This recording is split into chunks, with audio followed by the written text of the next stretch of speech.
이 본문은 오병이어의 기적, 그러니까 떡 5개와 물고기 2마리로 5,000명의 사람을 배불리 먹이신 놀라운 사건, 다음 날 있었던 일입니다.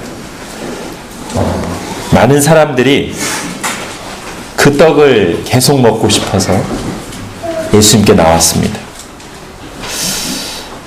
예수님이 그들을 보실 때 너무 안타까우셨습니다.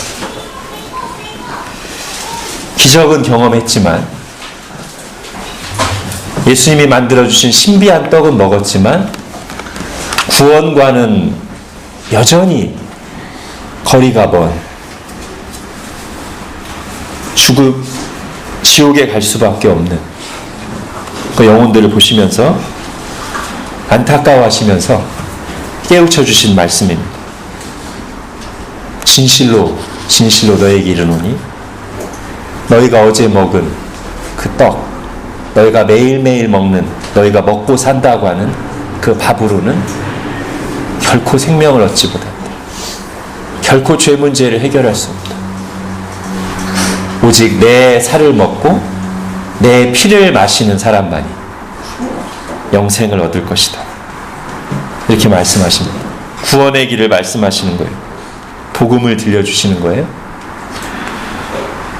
그럼 예수님의 살을 먹고 피를 마신다. 이게 무슨 뜻입니까? 예수님의 몸을 상징하는 떡을 먹고 예수님의 피를 상징하는 잔을 나누는 성찬식을 말하는 걸까요? 그럼 오늘 말씀은 이런 뜻이 되죠. 진실로 진실로 성찬식에 참여하지 아니하는 자는 영생을 얻을 수 없다. 그런 뜻이 아니죠, 그죠? 예수님 지금 비유로 말씀하시는 겁니다. 성찬식이 아니고 예수님을 믿으라는 얘기를 예수님의 살을 먹고 피를 마신다고 말씀하시는 겁니다. 여러분 40절 한번 보십시오. 오늘 본문 40절 같이 읽겠습니다. 시작. 내 아버지의 뜻은 아들을 보고 믿는 자마다 영생을 얻는 이것이니 마지막 날에 내가 이를 다시 살리리라 하시니라. 예.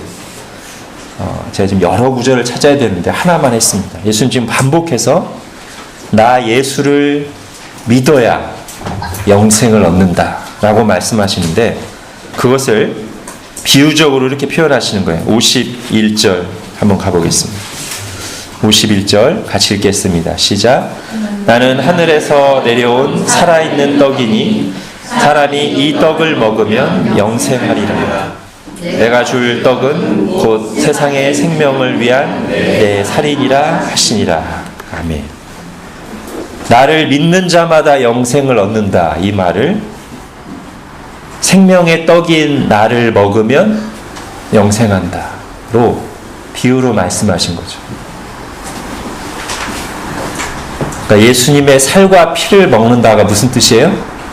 예수님을 믿는다와 정확히 같은 뜻입니다.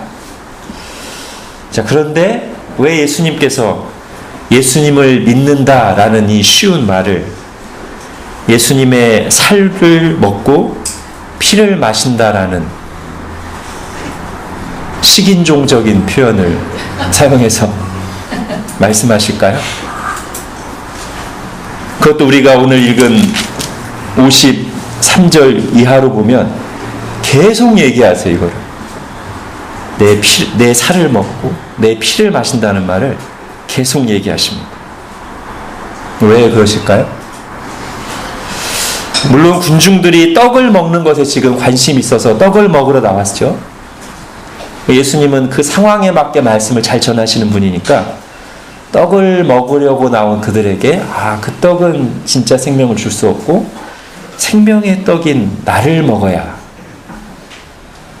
영생을 얻는다라고 말씀하시는 건데, 그럴지라도 그러면 그냥 생명의 떡에서만 멈췄으면 되는데 예수님 거기서 더 나가서 예수님의 살을 먹고 예수님의 피를 마신다라는 표현을 반복해서 사용하신다는 거죠.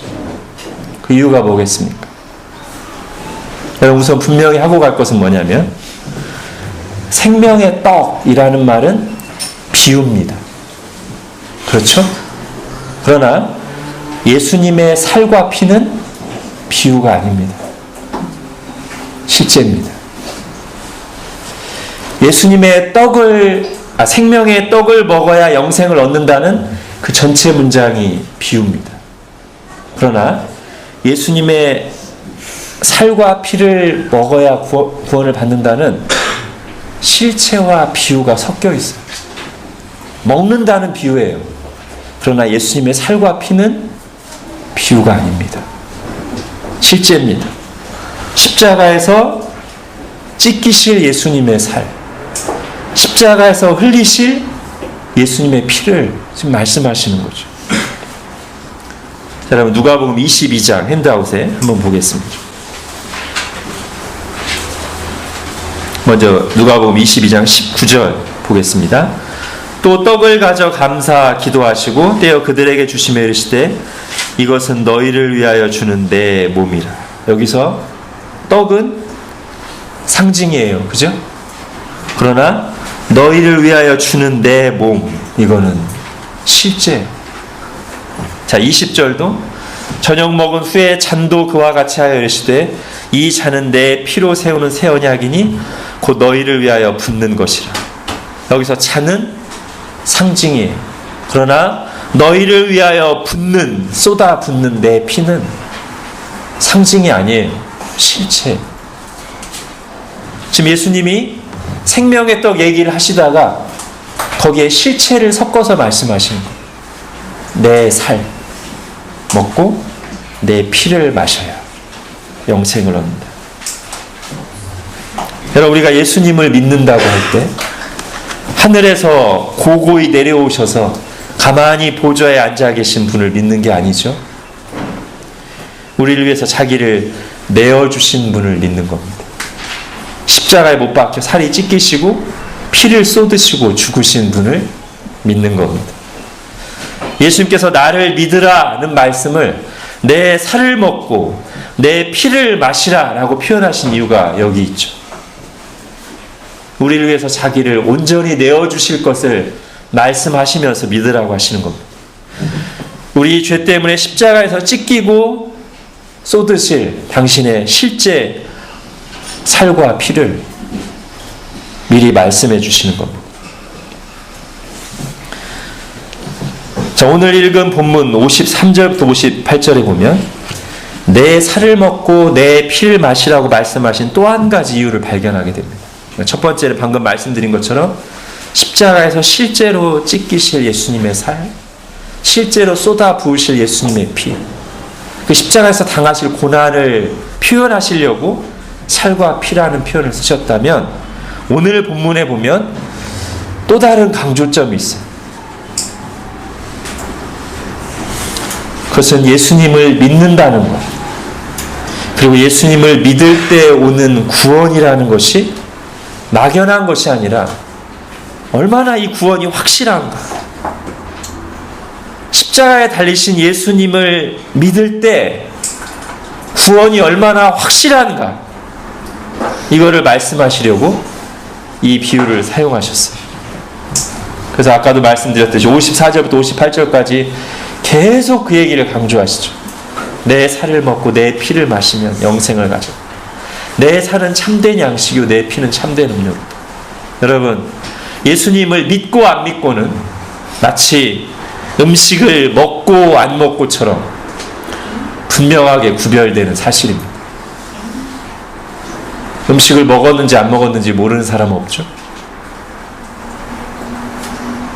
예수님을 믿는지 안 믿는지도 그것만큼 분명합니다. 그리고 예수님을 믿을 때와 안 믿을 때 오는 결과의 차이는 음식을 먹을 때와 안 먹을 때 나타나는 현상처럼 분명합니다. 예수님께서 말씀하시는 겁니다. 내 살과 피를 먹고 마시지 않으면, 즉 예수를 안 믿으면 생명이 없고, 내 살과 피를 먹고 마시면, 즉 예수를 믿으면 확실하게 생명을 얻는다.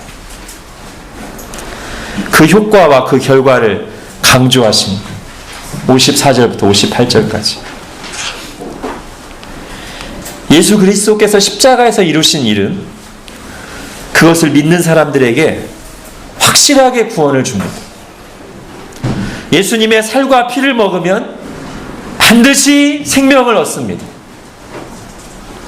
십자가에 달리신 예수님을 믿으면 확실하게 영생을 얻습니다. 그걸 말씀하시는 거예요. 지금 살과 피의 말씀을 통해서. 우리 35절 한번 읽어볼까요? 35절 같이 읽겠습니다. 시작. 예수께서 이르시되 나는 생명의 떡이니 내게 오는 자는 결코 줄이지 아니할 터이요 나를 믿는 자는 영원히 목마르지 아니하리라. 아멘. 예수님이 강조되는 표현을 두 단어 쓰셨어요. 결코, 영원히. 예수님의 살과 피를 먹는 자, 예수님을 믿는 자 반드시 구원을 받습니다. 영원한 생명을 얻습니다. 여러분, 우리가 예수님의 이 말씀, 이 비유를 진지하게 생각하면 이제 어디까지 이르게 되냐면 오직 예수, 오직 믿음이라는 진리까지 도달하게 됩니다. 예수님 지금 다른 얘기를 안 하고 계시고 계속해서 당신의 살과 피를 먹는 것에 대해서만 반복해서 강조하십니다. 오직 그것으로만 우리가 죄의 용서를 받고 구원을 얻는다고 확실하게 말씀하십니다. 예수 그리스도께서 십자가에서 찢기시고 피 흘리신 그 복음 사건만이 우리에게 구원과 영생을 주기에 충분하고 확실하다고 지금 말씀하십니다. 여러분, 죽기 직전에 예수님의 살과 피를 먹은 사람 있죠? 예수님의 십자가 옆에 매달린 강도입니다. 그는 옆에서 봤습니다. 뭘 봤죠? 예수님의 찢기시는 살을 봤고 예수님의 흘리시는 피를 직접 봤습니다. 그리고 그 예수님이 죄인들을 위해 하나님께 올리는 기도를 들었습니다. 아버지여, 저들을 용서하여 주십시오. 자기들이 하는 일을 알지 못하고 있습니다. 이 예수님 사건과 예수님의 입에서 나오는 말씀을 가지고 하나님이 이 순간, 이 죽기 직전에 강도의 마음을 비추셨어요. 그걸 깨닫게 해주셨어요. 뭘 깨달았냐면 내가 하나님을 떠난 죄인이고 하나님의 심판을 받아 죽을 수밖에 없다는 사실을 깨달았고, 그리고 곁에 계신 예수님이 바로 그것 때문에 지금 십자가에 달려 살이 찢기고 피를 흘리신다는 사실을, 즉 하나님을 거스르고 심판받을 나 같은 죄인을 용서하시려고 지금 십자가에 달려 계시다는 것을 그 순간 깨달았어요. 하나님이 깨닫게 해주셨어요. 그래서 죽기 직전에 이 강도가 회개하고 예수님을 믿었습니다. 그리고 그는 자기 안에 하나님이 선물로 주신 이 믿음을 이렇게 어설프게 표현했습니다. 여러분, 42절 누가복음 23장 42절 핸드아웃에 있죠? 같이 읽겠습니다. 시작. 이르되 예수여, 당신의 나라에 임하실 때 나를 기억하소서. 예. 어때요, 여러분? 참 어설픈 신앙 고백이죠. 근데 어쩌면 이 강도는 이 말밖에는 달리 할 말이 없었을 거예요. 예수님에 대해 정교하게 표현할 만한 지식이 없어요, 이 사람. 근데 분명히 예수님은 믿었어요. 내가 죄인이고 이분이 지금 나를 위해 죽으시고 이분 때문에 내가 구원받을 수 있다는 건 분명히 믿었어요. 그래서 이 사람의 어휘의 한계 속에서 이렇게 표현한 거예요. 예수님, 당신의 나라에 임하실 때 나를 기억하십시오. 또 이 사람 어떤 말도 할 수 없었냐면 삭개오처럼, 삭개오는 예수님을 믿는 순간 너무 감격해서 주님, 제가 제 재산의 절반을 가난한 자들에게 주겠사오며 제가 혹시 속여서 빼앗은 것이 있다면 4배나 갚겠습니다. 라는 거룩한 삶의 결단을 했죠. 이 강도는 그거 할 수도 없어. 이 사람 곧 죽어요 이제. 그러니까 이 강도는 예수님을 믿는 것 외에, 믿고 이렇게 어설픈 고백을 하는 것 외에 아무것도 하지 않았고 할 수도 없었습니다.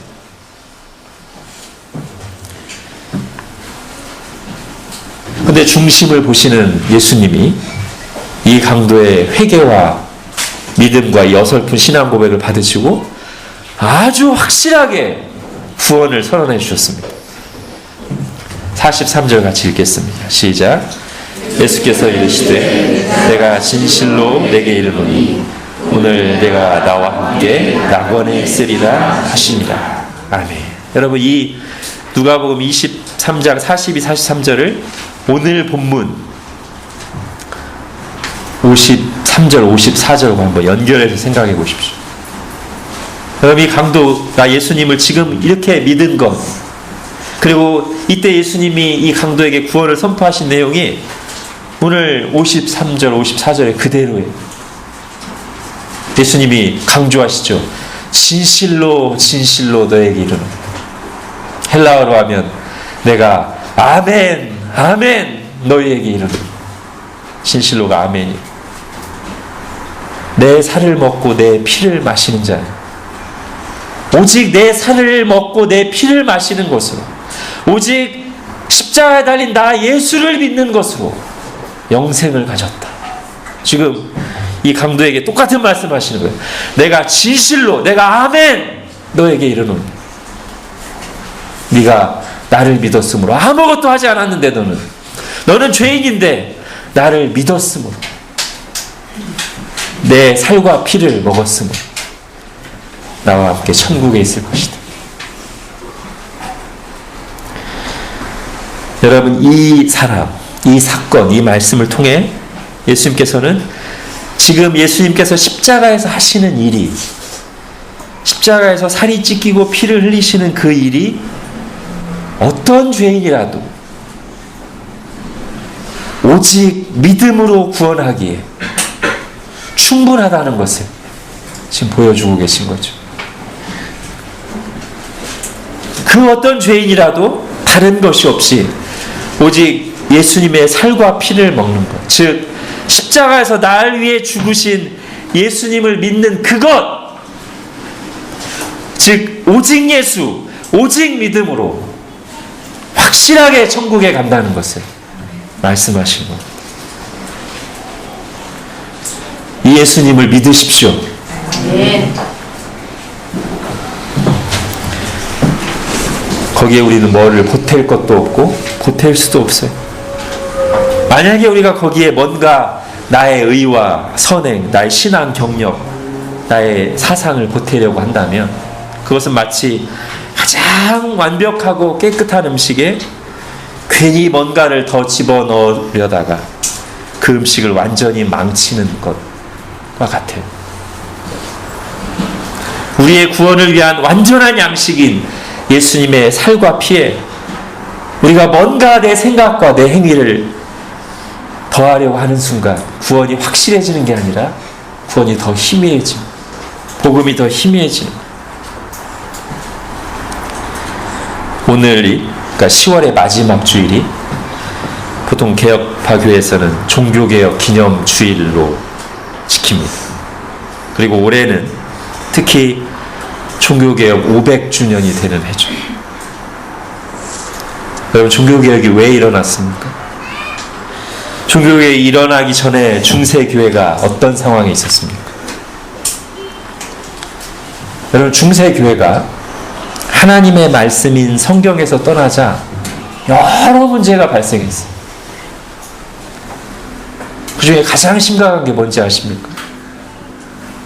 구원의 길이 희미해진 거예요. 여러분, 하나님의 말씀에서 떠나면 우리의 신앙에 여러 가지 부작용들이 발생하는데 그 중에서도 구원이 희미해져요. 말씀이 우리 속에 살아있으면 구원이 또는 구원에 대한 감사가, 그 구원을 주신 예수님에 대한 사랑이 우리 속에 선명합니다. 그러나 말씀이 우리 속에 없으면, 또는 말씀을 혼잡하게 하는 잘못된 말씀들 우리가 들으면 율법주의에 빠지고 구원이 희미해지고 내 속에 복음이 주는 기쁨, 예수님에 대한 사랑이 불분명해져. 중세교회가 그랬어요.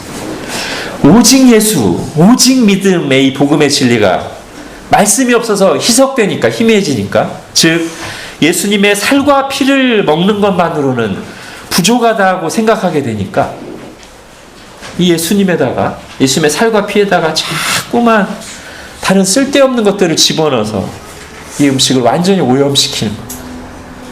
마리아를 숭배하고 성인의 유골들을 찾아가서 그 앞에 절하고 급기야는 면죄부를 사고 파는 지경에 이르죠. 면죄부 뭐예요? 교황의 글과 도장이 찍힌 문서를 돈을 주고 사면 죄가 용서받는다.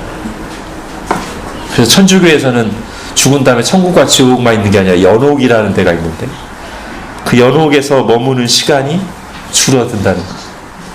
돈 주고 교황이 도장이 찍힌 면죄부를 사면.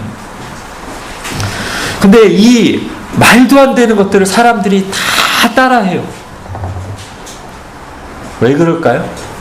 거기 어떤 생각이 있는 거예요, 사람들에게. 그래, 구원을 위해 뭔가 조금이라도 더 하면 그만큼 가능성이 높아지지 않겠는가. 예수님도 믿고 이것도 하고 면죄부도 사고 기왕이면 조금 더 비싼 면죄부를 사고 이런 생각들을 가지고 다들 면죄부 판매에 동참하는 거예요. 그럼 과연 그 사람들이 면죄부를 사면서 구원의 확신과 기쁨을 누렸는가? 아니죠. 구원의 가능성이 높아지는 게 아니라, 그러니까 예수님의 살과 피에 다른 뭔가를 집어넣으면 구원의 가능성이 높아지고 선명해지는 게 아니라 오히려 구원이 더 희미해진단 말이에요. 구원의 확신이 없으니까 이것도 해라 하면 하고 저것도 괜찮다고 하면 끌려다니고 하는 일이 반복되는 거예요. 예수님만 붙잡고 있는 사람은, 그 복음이 확실한 사람은 그런 거에 휘둘리지 않습니다.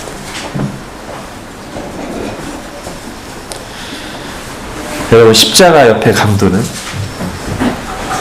중세교회의 사람들이 생각하는 식으로 그렇게 구원받지 않았습니다. 성경 속에 누구도 오직 예수, 십자가의 공로 외에 1%라도 다른 것이 첨가돼서 구원받은 사람이 아무도 없습니다. 우리 중에 누구도 그런 식으로 구원받은 사람도 없고 그런 식으로 구원받을 일도 없습니다. 우리 종교개혁의 후예들, 곧 하나님의 말씀인 성경에서만 구원의 확실한 길을 찾은 우리들은 이렇게 고백합니다. 나의 구원을 위해 예수님의 살과 피로 충분합니다.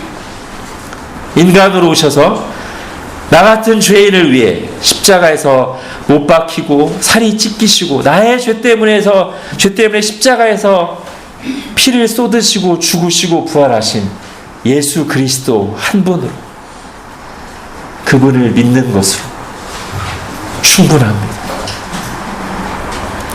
그러므로 나는 거기에 아무것도 더하지도 빼지도 않고 더할 수도 뺄 수도 없고 오직 예수, 오직 믿음, 오직 은혜로 구원받는 줄을 믿습니다.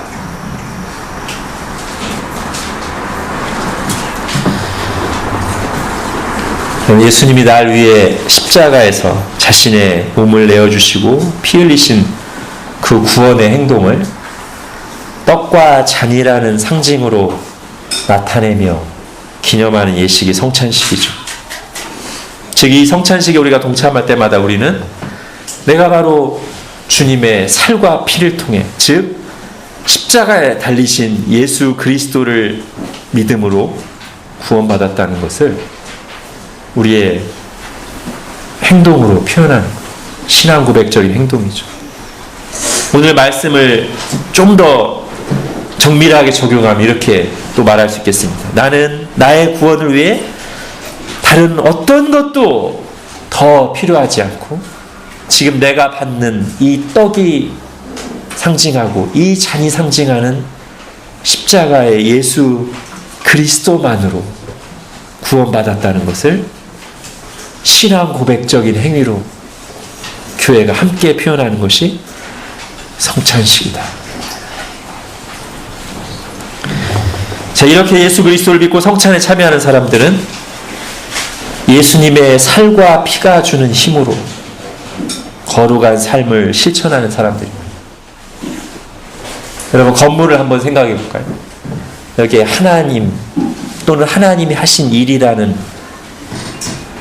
반석이 있고요. 그 위에 기둥이 있어요. 복음에 대한 확신, 구원에 대한 감사, 예수 그리스도에 대한 사랑이라는 기둥이 있어요. 그 기둥이 떠받치고 있는 지붕이 뭐냐면 거룩한 실천이에요. 여러분, 제가 이 비유를 드는 이유는 이 기둥, 즉 이 복음에 대한 믿음, 구원에 대한 감사, 예수 그리스도에 대한 사랑이라는 기둥이 없이, 또는 기둥이 약한데 이 지붕이 있을 수 있겠어요, 없겠어요? 없습니다. 즉 예수님의 살과 피를 양식으로 삼아서 거기에서 오는 믿음, 감사와 사랑이 있어야 이 지붕이 가능한 거예요. 거룩한 삶의 실천이 가능한 거예요. 이게 약한데 이 지붕을 얹으려고 하면 너무 힘든 거예요. 너무 짐인 거예요. 마치 공중에다가 지붕을 띄워놓으려고 하는 것처럼, 또는 정말 비리비리한 막대기 몇 개로 튼튼한 무거운 돌 지붕을 올려놓으려고 하는 것처럼 내 속에 이 구원에 대한 확신, 구원에 대한 감사, 예수 그리스도에 대한 사랑이 없는데, 또는 그게 불분명한데 행위가 먼저 강조되면 율법이 되는 거예요. 거룩한 삶의 실천이 무거운 짐이 돼요. 그래서 여러분, 복음적인 신앙은 항상 이 믿음과 거룩한 삶의 실천 사이에 그러므로가 있어요. 그러므로. 바울이 로마서에서 앞에서 예수 그리스도 복음을 쭉 얘기하고 거룩한 삶의 실천을 들어갈 때 연결되는 단어, 그러므로. 그럼 이 그러므로가 없으면 거룩한 삶의 실천이 마땅하고 옳은 것이지만 짐이 돼, 율법이 돼, 신앙생활이 막 버거워, 헌신하는 것이 너무 힘들어요. 그럼 그때 뭘 점검해야 돼요? 행위 자체도 물론 말씀을 통해서 돌아봐야 되죠. 그러면 더 중요한 건 기둥을 돌아보는 거예요. 기둥. 내가 이 기둥이 잘 서 있는가? 내가 정말 거듭났는가? 내 속에 이 예수 그리스도의 살과 피가 살아있는가? 내 속에 구원에 대한 감사가 있는가? 내 예수 그리스도를 사랑하는가? 여기에서부터, 이 기둥에서부터 지붕이 나오는 사람들이 복음적인 신자들입니다. 개혁파 신자들입니다. 오늘 종교개혁 500주년 종교개혁 기념주일을 맞아 또 성찬식을 하면서 결국 다시 한번 복음을 전했습니다. 이 복음을 붙드십시오. 십자가에 달린 예수 그리스도를 믿을 때 확실하게 구원을 받습니다. 오직 그것을 통해서만 우리가 영생을 얻습니다. 그리고 그 양식을 통해서만 거룩한 삶을 실천할 힘을 얻을 수 있습니다. 기도하겠습니다. 하나님, 예수님께서 나를 믿으라는 말씀을, 내 살을 먹고 내 피를 마시라고 말씀하신 이유를, 그 속에 담긴 십자가 복음을 오늘 다시 한번 들었습니다. 중세교회가 하나님의 말씀을 떠났을 때 결국 이 복음이 희미해져서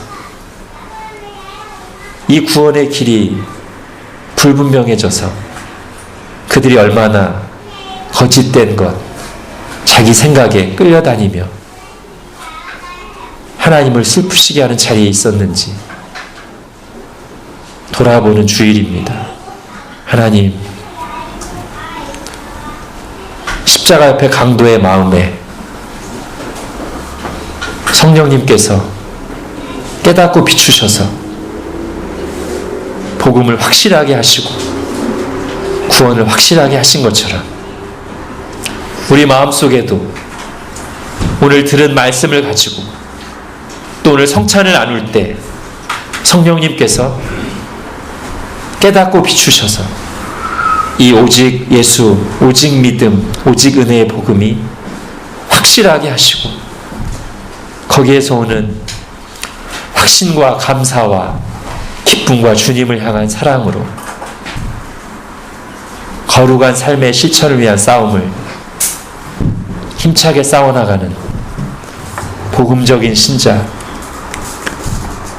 되도록 은혜를 베풀어 주옵소서. 예수님의 이름으로 기도합니다. 아멘.